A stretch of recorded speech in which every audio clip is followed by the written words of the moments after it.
I just always had this gut sense that technology was really, really important in the path for me as a musician, that it would always open doors, that if I just stuck to this traditional creative expression as an artist, I might not be able to kind of access the sort of scale that technology can provide, Welcome to the AI Advantage, where modern leaders decode the future of tech.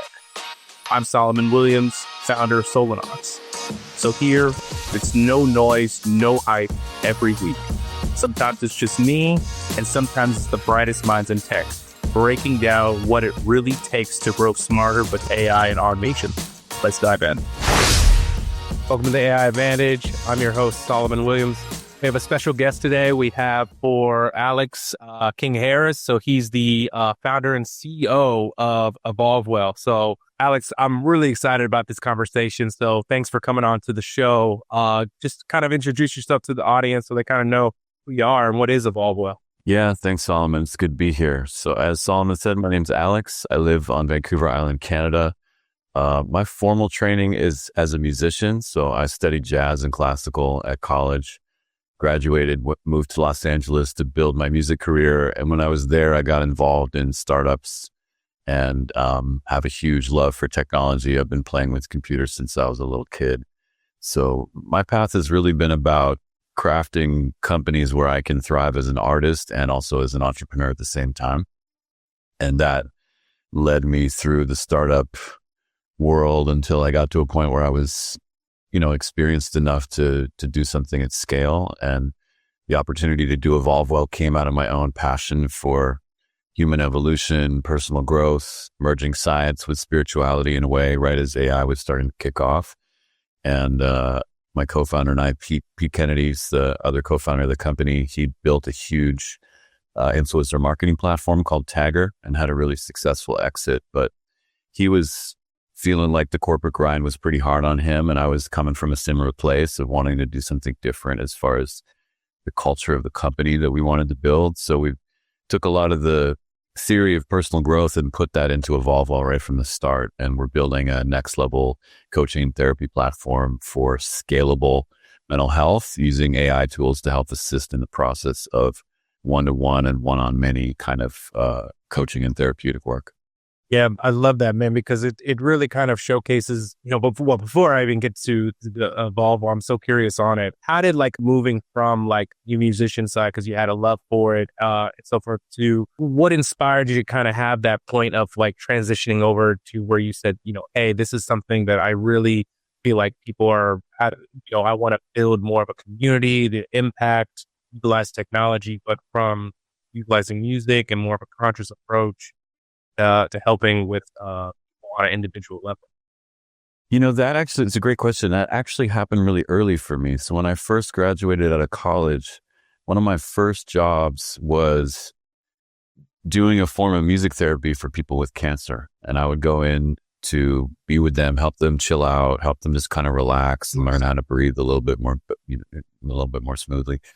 And I was like, oh, wow, there's so many people who could use this kind of approach to understanding what music can really do to relax you.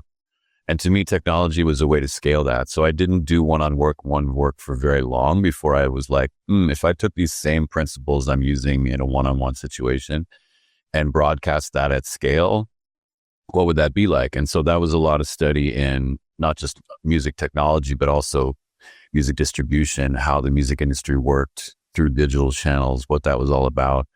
And that became a real path of success for me, where my music started to get into a lot of different spaces that were used for therapeutic purposes. And I had a whole career that was based on that. And a lot of it was my tech savvy. I understood the digital realm really, really well. And so it was a leverage point for me that allowed me to access pretty big audiences, but also do it from the comfort of my home and not have to kind of go out and traditionally tour. And at that time, a friend of mine recommended, he's like, you're well networked, a lot of artists in this space. Why don't you do a startup that kind of creates an independent catalog of music for therapeutic purposes? And so I was like, okay, sounds good. I didn't really know what startups were about.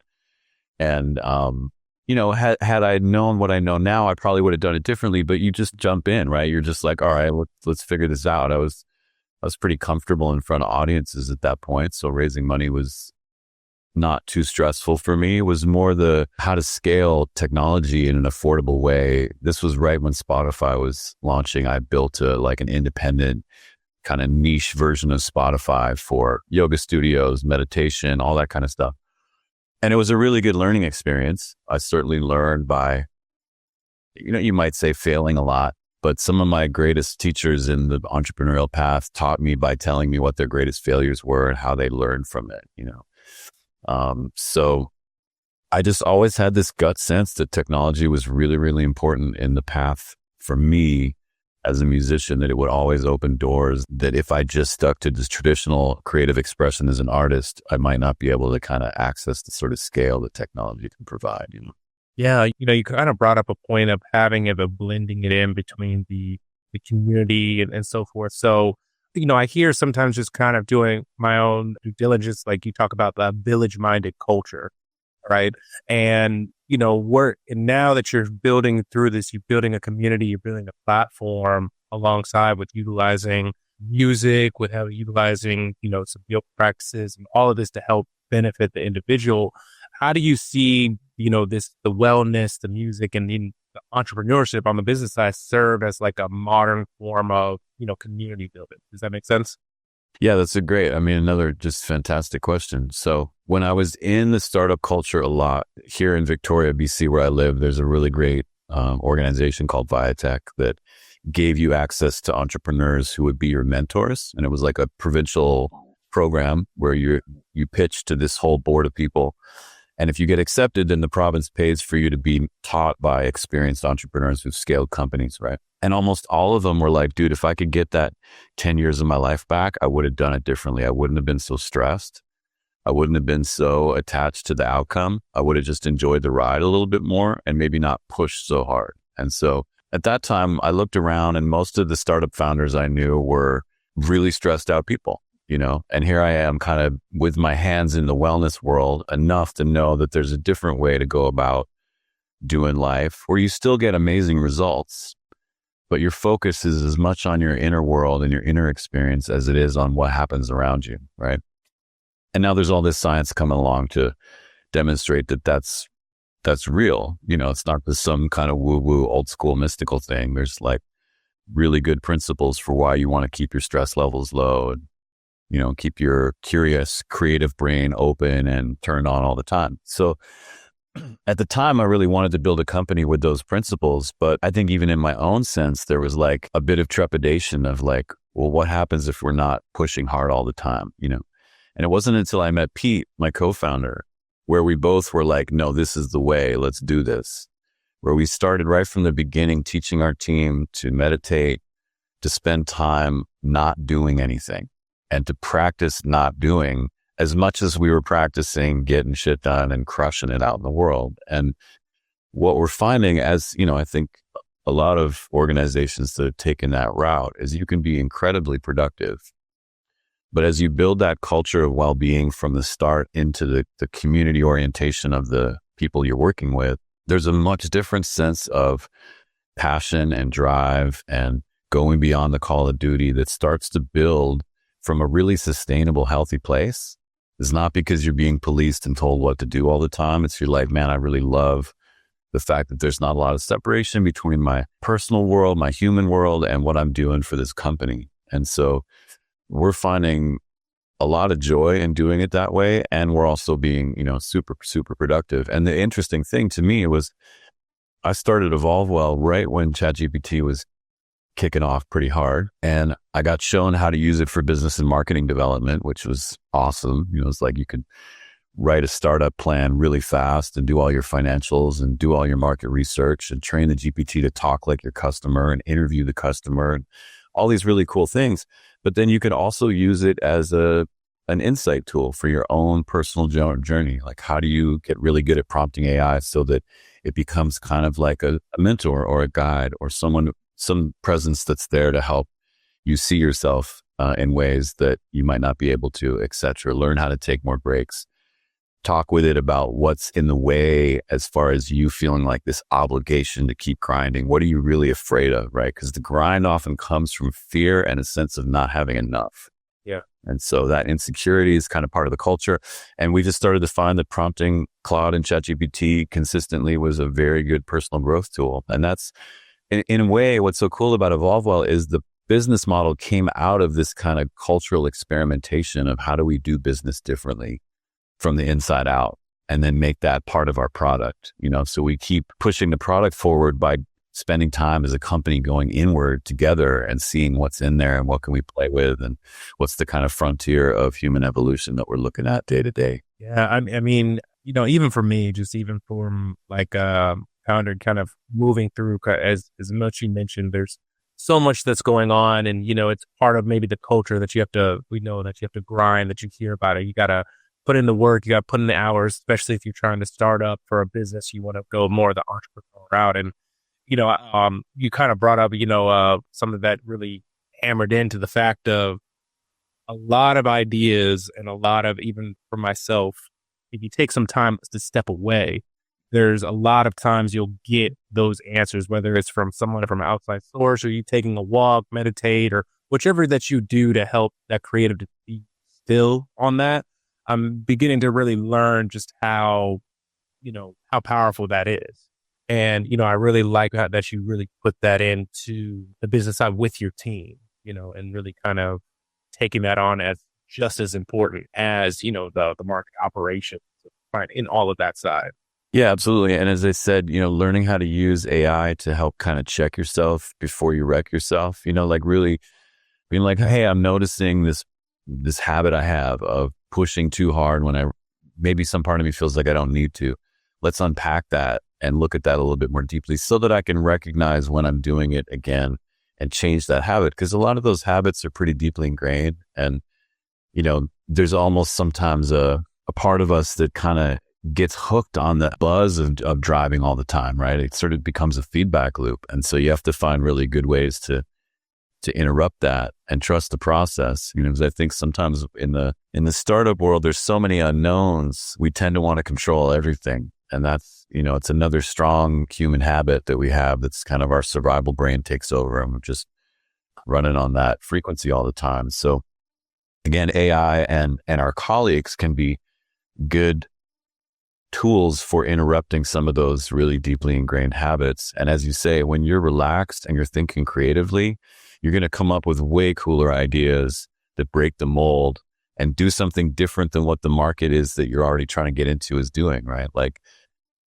even if it's an emerging market, I think there's so many people out there trying to bring their idea forth and do their thing, that the ones that do it slightly differently and kind of out of the box and get comfy hanging out in that place, they're the ones that you remember, that you keep coming back to, because they're just doing something really different than everybody else, So absolutely agree on that. With that, as it's kind of progressing, and I kind of want to kind of go into when you're kind of building out like Yogi Tunes, like the EvolveWell, the Yogi Tunes, and what, because as you said, as Spotify just coming out, what were were there some challenges in having it to where, with streaming giants like that, Spotify coming in, did you feel like that was something that you couldn't tap into, or how did you navigate that avenue, even though you... Yeah. And just to clarify, if I was making a confusing statement earlier, my first startup was Yogi Tunes, and that was the streaming music platform that happened right when Spotify was coming out. And that was the challenging thing about that, was I didn't really know at the time. It's not that I didn't know, it's just that building streaming technology was it was at its early stage. And so at the time, the technology it took to build that kind of niche streaming app was pretty expensive. And there was no way at the time to raise the kind of money I would have needed to build it out fast enough to compete with Spotify. So we ended up actually establishing a really cool niche by leveraging relationships. And maybe this is kind of something cool to chat about for a second. And then I can talk about what we use to build EvolveWell around, which is that even if you've got a competitor just churning it up in the space and they're owning the space, if you're passionate about what you're doing, there's often leverage points that are not detectable to the big guys, because it's just not of interest to the scale that they're operating at to go into this one kind of niche of a niche and see, is there something I can use in here to build a business around? In our case, it was the fact that and no one knows about this, but yoga studios, bars, restaurants, clubs, they all have to pay a licensing fee to play music in their space. And that money goes to federal regulatory boards, and then it gets dispersed based on who's charting in the music industry. So the money never makes it back to the small artists that are getting played in yoga studios or wherever, because that's not tracked, right? That's not like a situation where those songs are reported and those royalties get paid back to those artists. So we found a cool little workaround where we could pay the artist directly, license the rights directly, work with the yoga studios directly to know what they're playing in class, and take out all these regulatory boards legally and bypass them and save the yoga studios money, make the artists more money. And no one understood that enough, right? I just kind of geeked out on it for a while. And then I found a huge partner in the nonprofit space that was trying to educate yoga studios about copyright infringement. And they're like, you're the solution. So we partnered for free. They do sales and marketing for us because they're about kind of standards and training in the yoga world. They have like 80,000 members and 10,000 yoga studios that subscribe to their service. Yeah. And overnight we went from like grinding it out to being cash positive. Like it was just immediate. And it was awesome. And to this day, it just kind of runs on its own because they promote our service to all of the key players that want to pay for what we have, which is this really unusual thing that you're not going to get if you just pay $10 a month in Spotify, right? So, again, I think that comes from that, like, let's sit back and really think about this. Like, let's get creative and relax a little bit around what's possible. And, you kind of have to trust your gut, but also it took hard work. Like it took a long time to study the law and figure all that stuff out and build a streaming service that actually worked. And, I think there's that kind of balance of knowing when to grind and knowing when to relax a little bit and get out of the box. When it came to building EvolveWell, the cool thing, as I said earlier, was ChatGPT was just coming online. And I took a course from a friend of mine in how to do a startup using AI. And I was blown away at all the things you didn't have to do from back in the day when you were building a startup from scratch. You could train the GPT to become kind of your source of information, your source of research, your early voice of reflection on what you were building. You kind of iterate it out quite a few times in a row and see, like, is this even worth pursuing, before you really start building the actual bricks of it. And so I think becoming a very good prompter, really getting into prompt crafting is so valuable. Oh my God, man. It's paid way so many times. We built the business model with EvolveWell with ChatGPT. We now have this epic project in ChatGPT that is our company. And we put everything in there. And, these days I'm using Claude, ChatGPT, Gemini Pro, and I'll kind of go back and forth, but I have this company knowledge base that keeps evolving so that the GPT really understands the ins and outs of my business, and I can test new ideas. I can do product development. I can do copy development for marketing. But, the most important thing is don't lose your own creative spark and all that. It's really super easy to just hand it all over and be like, AI, do this for me.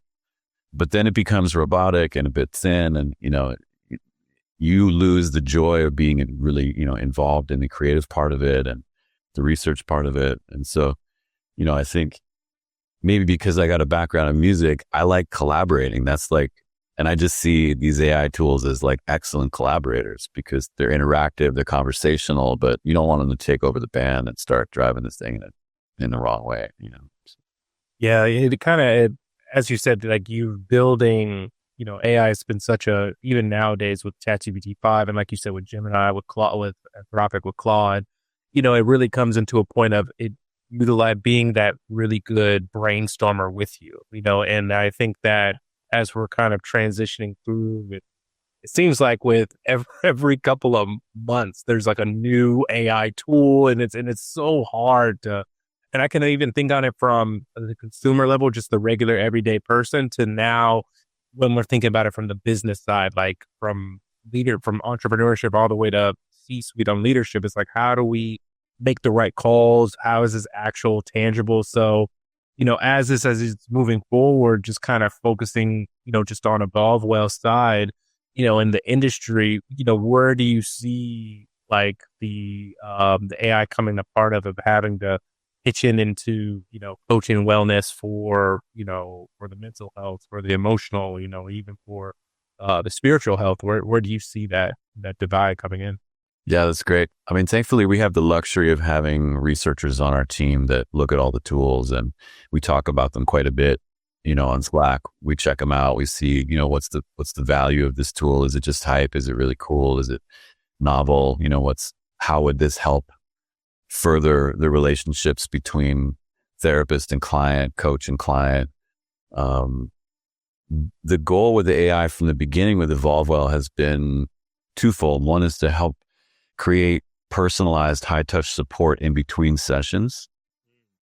Okay. Where there's still this knowledge of what happened in the session, but then the AI takes over when the coach or therapist is not there and becomes like kind of a guide to either integrate or go deeper into the topics and subjects and things that came up in the session, right? That's really interesting. Yeah, and it's really good at doing that as long as you know how to prompt it right. So a lot of what we do is create UX that builds in really powerful prompts so that the coach and the therapist doesn't have to necessarily learn how to be an epic prompt crafter.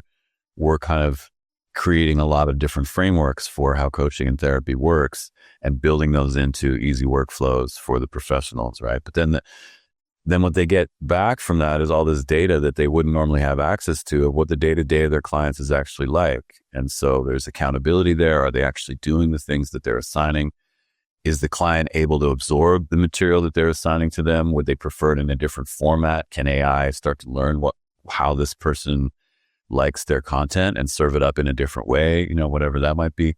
And then AI is really good at noticing patterns and trends over time. So whereas a coach or therapist might not have the capacity to remember, 10 months ago, this theme was kind of recurring and now it's back. So, hey, let's look at this in a different way. AI can kind of track those things. It can be very good at goal tracking, all that sort of stuff. And I think we're also starting to see an edge where those same kind of software that we're building for coaches and therapists is also really, really good in training situations where you need to teach educational content and, looking at that market and seeing that there's opportunities there with the same sort of product to be able to, again, you have your time with the trainer, right? Our whole goal is to not replace the human to human element. It's to augment it with intercession support that allows for the learning to continue no matter what the situation is, And for that, we're happy to be using the latest,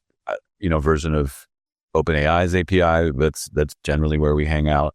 But we've built kind of a hot swappable situation. So if another LLM all of a sudden emerges as like a very affordable, super high quality option, we would just swap it. And I've even heard of companies operating at scale where they build an analyzer in that sees like what's the cheapest way to get this done, and it can access a whole bunch of LLMs, kind of like Poe.com or an LLM aggregator, but it's doing price calculations on the fly because it's at such scale that those kind of things really matter, and it's picking the highest quality output for the lowest cost and kind of swapping around.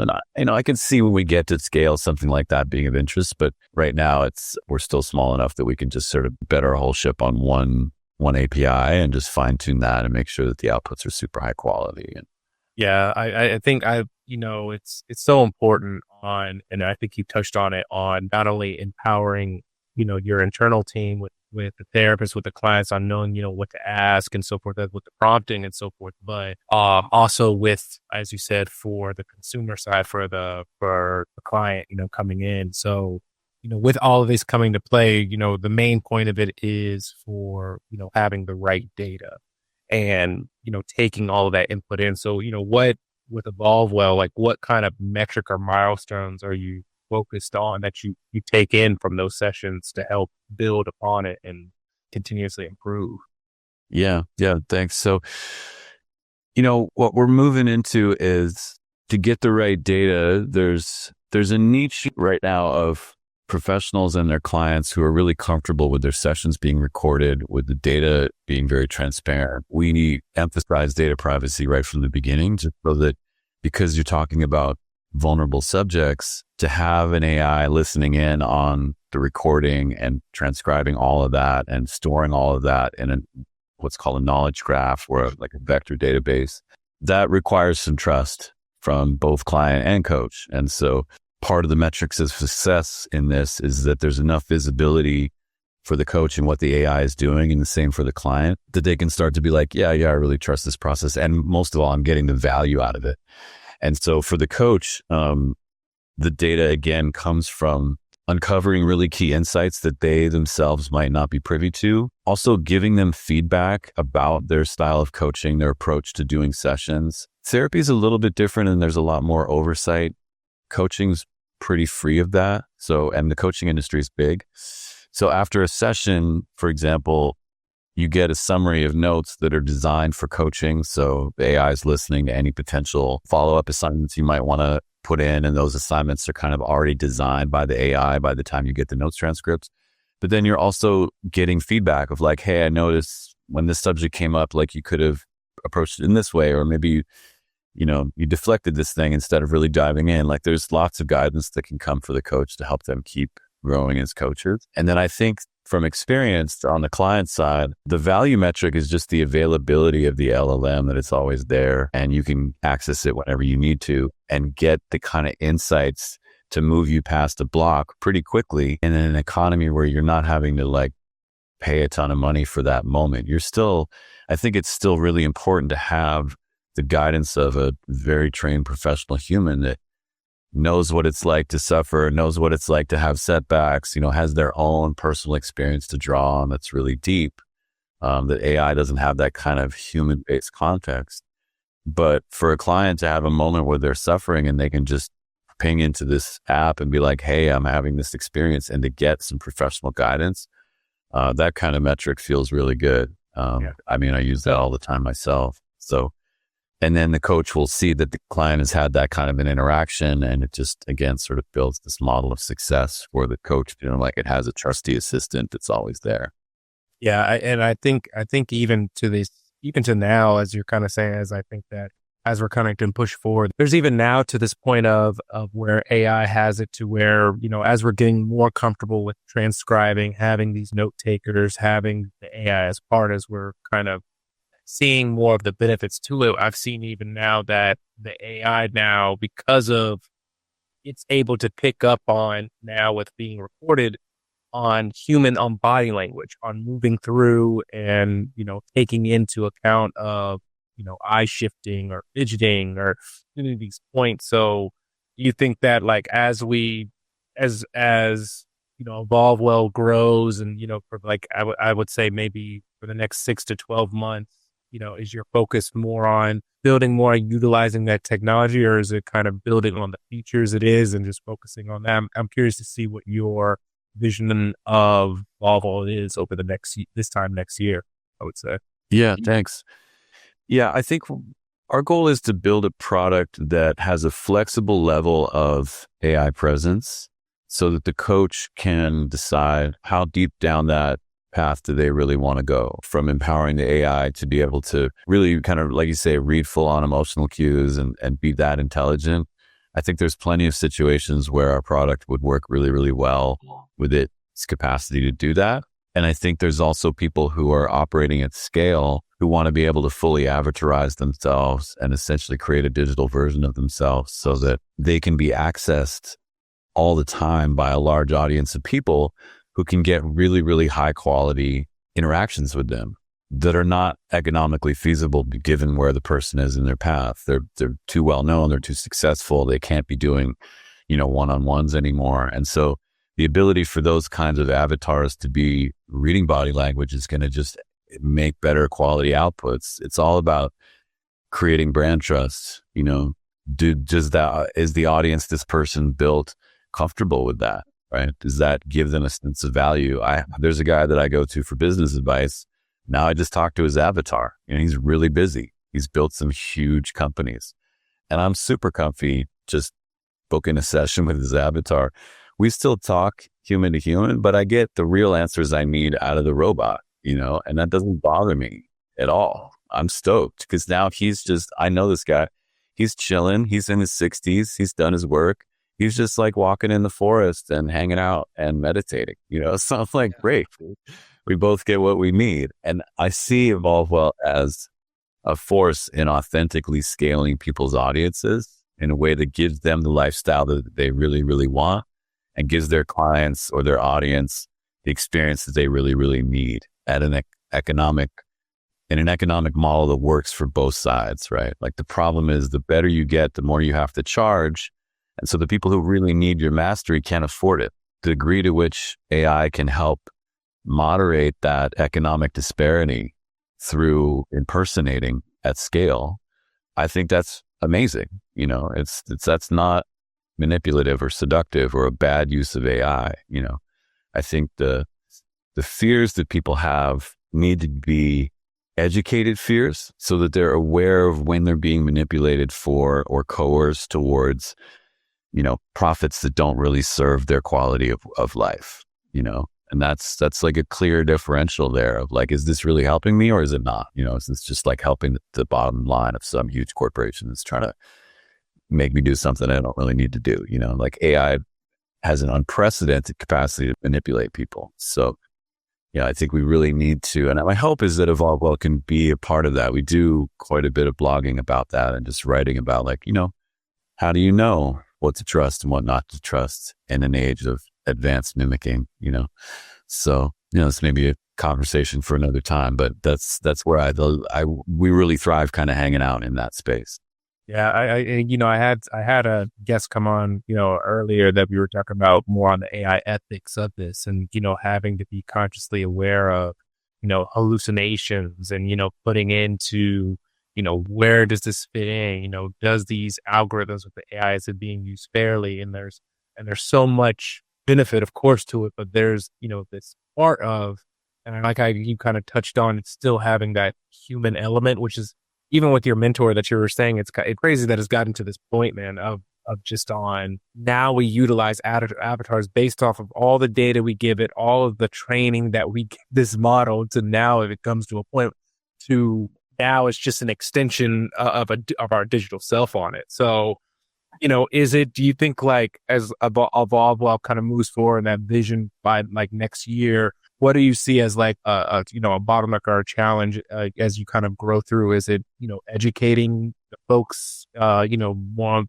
more of this or kind of like, I'm curious to know. I think education can be a part of it. In my sense, it would be competition, right? Because software development is going to become so easy, right? Like we're already seeing apps where you can just prompt them to get the app that you want, like Lovable. There's a bunch of them out there. And as AI gets better and better at coding, that expertise and cost of needing to run a full scale engineering team to build something elegant is going to reduce, and so that barrier to entry will continue to be erased. And the challenge then is, how do you continue to carve out a part of the market where you, in your authenticity, because we're an authentic company that by nature is not going to do things to manipulate our audience that we don't feel serves them. How do we continue to thrive in an authentic way? And I kind of already know the answer to that, which is that it's a lot about relationship building and maintaining of those relationships, and continuing to look at interesting leverage points that you can access that don't cause you to sacrifice your values and open up new areas of the market that are scalable because the leverage point is potent enough, and that's where you really have to practice what you preach. I think when you get to a level of succeeding, it's easy to get attached to the formula that got you there.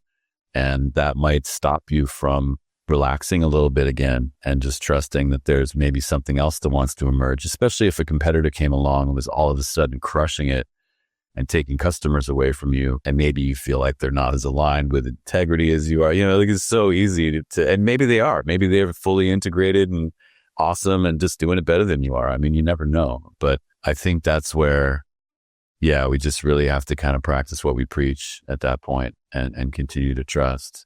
Because I know that Pete and I are really dedicated to not pivoting the company into a product or a cultural reality that we don't vibe with, right? We'd rather let it go and not succeed in the traditional sense of success of like huge ROI for the investors and all of that, than sell our souls for something that we don't really believe in, So I know there's always testing points where you really have to kind of, be the thing that you're putting out there in the world. And I really personally, I look forward to those moments because I think that's when you learn a lot about yourself and each other. That's where, to me, the culture we're building is important because we don't respond to stress by getting more stressed out. We respond to stress by, why don't we go on a retreat together? Like we just did this actually. It was about 6 months ago where the product development was becoming stale. We could feel it. The product was becoming too bloated. We had too many features, too many considerations about what people might want, not enough product feedback, not a clear sense of product market fit. We knew what our go-to-market strategy was, but it just kept kind of bloating, the product feel. And so we went on a retreat together and to Joshua Tree, California, which is a beautiful place. And, went on some hikes and played some tennis and just chilled out for a little bit, and like the team, I remember when the team showed up, they wanted to grind because everyone was feeling that we need to get this product out the door. And Pete and I were like, that's not what we're here for. We're just going to chill out for a bit, get to know each other more. And out of that came a new product vision that was like insane. It was so cool. The final day of the retreat, we threw out the entire platform that we built and came to this really simple, elegant, exciting. Everybody was just like, oh, that's it. That's the thing. And that's the product we're launching in 2 weeks, so I trust that process. I really do. It's so, these type of moments of it, man, it goes into, hindsight is 2020, during the time and, really looking at even beforehand when you were kind of getting with, as you were mentioning, like Yogi Tunes of like you didn't have the scale of it for Spotify and how much money, but you found, because of the competitor, you found another way of utilizing with the other yogi practices of what you were talking about with the licensing and so forth. You found a completely different avenue of it and utilizing it. So I want to touch on just on the fact of, during that retreat, right?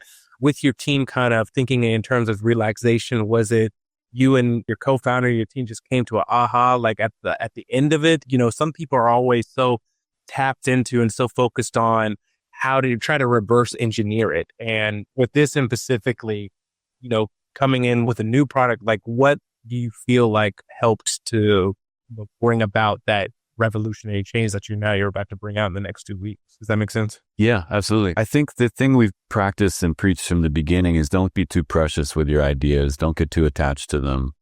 Be willing to let it all go and embrace something else if that feels like where the pulse is. And I think, again, because we'd spent a lot of the time not overthinking things, we still were doing the work, right? Like when we go on retreat, we start the day with breath work and meditation. Then we check in and we see how we're all doing. And then we do product sprints. And they're like timed 30-minute product sprints where we do 30 to 45 minutes and we take a 5-minute break. Once those are starting to fizzle and we're getting kind of intellectually fatigued, we pause. We either do more breath work and meditation or we go for a hike or we do something to get out of our heads, right? Because the culture is obsessed with the idea that you're going to think your way out of this problem, right? That somehow you're just going to keep thinking until you figure it out.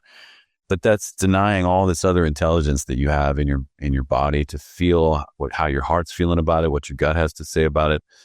And once you start to feel that pulse as a team, right? And you start to look at all the team members and be like, okay, I'm noticing right now some of you guys are really not that into this discussion. Like I can see you're checking out. Like let's switch this up a bunch, right? We just did that enough over the retreat, over the 4 days, that by the end we had this kind of group sense of like, we just don't like what we're building. And it wasn't, nobody was to blame for it. It was just this like, okay, yeah, this is real. Let's talk about this. We all kind of hate this product at this point. We're tired of talking about it. We're tired of working on it. Okay. We don't have to fix that. It was just good to come to that honest place of like, this isn't it, and it's okay. We've spent a lot of money in the last year building this thing and it's just not that exciting. And I think that takes a certain amount of humility, right? You got to be willing to just be like, yeah, it's not it. And like I said, no one was to blame in that moment. We're just learning, we're in a new space. We're all new to each other. We're building something that hasn't been built yet. And I think at that point, it was in the admitting that we didn't know what it was and then just being okay with that. Be like, okay, that's where we are.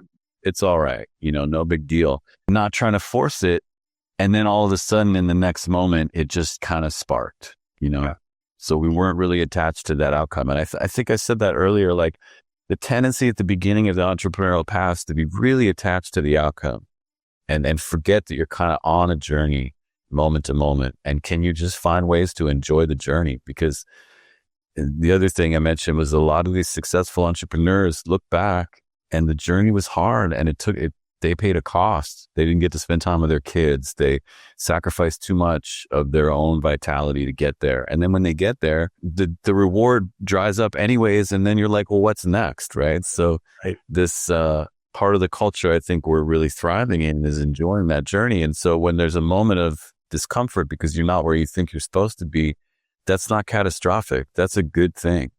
And the question is, what do you do then? Is you just get more empty. You don't try to fill it in with stuff.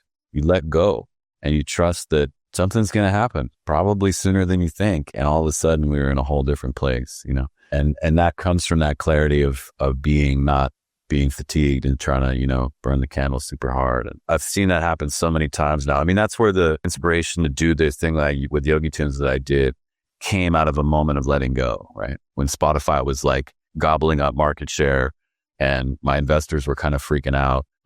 I just got back to meditating more. I was like, okay, well, I can't push against that thing. There's no way I'm going to win. I can't grow as fast as Spotify is growing.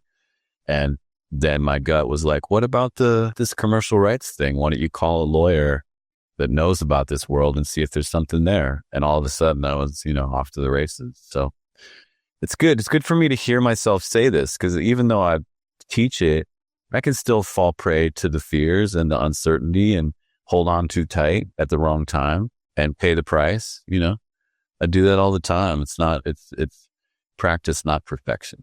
Exactly. It's getting those reps in. And I appreciate you breaking it down, a little bit of, during the retreat that you still kind of went through these kind of, for the entrepreneur, like these agile, these sprints, these of going through, but you timed it. You're still being very conscious of how people are. And I think that I really do appreciate you kind of breaking that down because that takes in, people sometimes, especially with business. And now that I see like there's the spiritual component or whichever you want to call it, an internal meditation in the business, and that sometimes there's always a distance they can't form in harmoniously.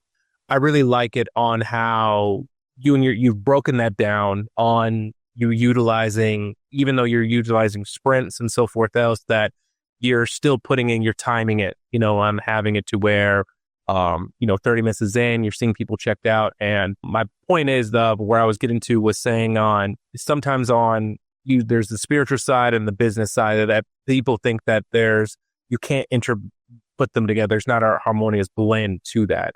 And I like on how you still implement these moments of taking a step back, of meditating, being hiking. It doesn't have to be meditative, whichever it is. It could be, doing martial arts. You can do whatever the places where you're kind of outside of it. And then somehow, some way things, come about. And I really like it how you, even from the internal side and how you're doing with Evolve Wealth, that you're blending that together, So, really thanks for that. Yeah. And maybe just to comment on that, like our development team is all from Serbia. And so they have a really different culture of what makes them feel at ease and relaxed than we do here on the West Coast. And so, you got to know your peeps. You got to know your culture. You don't want to push a spiritual agenda too hard and take that too seriously because it can be anything. It's just like, that's what, we played tennis for a while. We kicked the soccer ball around. We had some really nice top shelf homemade Serbian booze that we sat around the fire at night and just kind of sipped on and talked about philosophy, it doesn't matter. Like whatever that is, that's the lubricant that gets you out of the fight and flight mode in a way that's healthy and sustainable and feels good for everybody and acknowledges their own culture. I think those are the priceless moments. Those are the moments where you're like, oh, I'm so glad we did that, regardless of what the outcome was at the other side of it. So. Absolutely, man. The kind of thing, the last question I have, like if for AI, as you've seen it as evolving and so forth else, if you could have that magic wand, whether it be for evolve well and, to remove, a challenge or to improve your day-to-day, what would you use that magic wand for AI to help with? Yeah, that's great. I mean, for me personally, I would just want AI to be running my computer at this point, so I can just talk to it. I'm fatigued at the admin it takes still to just manage software, my calendar, my files, my data, where everything is, what happened, who said what, when the next thing is going on, how to optimize and learn about new technology, all that stuff. Like I would just love, I think of like Jarvis in Iron Man, I just want that. I want that shit. And I want it like voice activated where I don't have to press anything to talk. It's just always listening and talking to me. But I want it super secure and private. I want to run that on my own. I don't want that run in the cloud. I want it like I own that. And it sits on a little server in my house in a fireproof box. And it's just like, it just knows everything about me. That'd be great. As far as EvolveWell, I think in a similar way, an AI that's very intuitive and aware of all the team members, because we work remote, right? We have people in LA, people up here in Vancouver, people in Serbia, people in England. Now we're hiring some people in Tennessee. Something that's like this really active assistant brain knowledge, interactive presence in the company that everyone's kind of talking to, and it's assimilating a lot of data and helping us optimize how we're working, how everybody's doing on the team, assimilation of knowledge, training of new people, like all of that things that remote companies kind of deal with because they're not all sitting in a room together. To me, the AI can kind of be that kind of virtual guide for the company that's really trusted, that we're constantly interacting with. And, as far as the product goes, so interesting, right? That's where I feel like it's a bit of a blind threshold, and I don't know exactly what kind of thing I would want from AI other than what it's already doing. I just would want it to get, better and more proficient and more affordable, more probably like if I was to wave a magic wand, it would be a cost wand for AI so that it's just, we can use the shit out of it. Pardon my French. What we do that's really interesting is you can take a coaching session and you can turn it into a personalized guided meditation or a short film or a beautiful series of images. And so that kind of like multimedia creation of your life path that becomes part of your reflection tool, it's expensive right now. And so giving people the power to become kind of like the directors of their own little movie life that AI is working on with them to make the story of their life more visible and available to them and more obvious so that they're able to see themselves really, really clearly. Again, I would just want that better and more cost effective so that it can be scaled and given to more and more people. We really appreciate, coming on and kind of going through and, explaining his ends, especially with EvolveWell. This conversation has been really great. So for those who are wanting to know more about EvolveWell and what it can, help with, and they want to utilize that or, want to follow your journey just on this stuff, where can they go to learn more to find? Yeah, thanks, man. So just go to evolvewell.com and you'll see the homepage is our product page. It tells you a little bit more about the SaaS offering. And then under events, I teach breathwork online for free multiple times a week. We do sessions called the EvolveWell Journeys. We're also about to launch a podcast. My co-founder, Pete, just wrote an amazing new book. So that's more on the kind of personal growth side of things. We give away really, really beautiful tools for people. So you can just sign up for those. Again, there's no charge for the sessions. It's just part of what we do.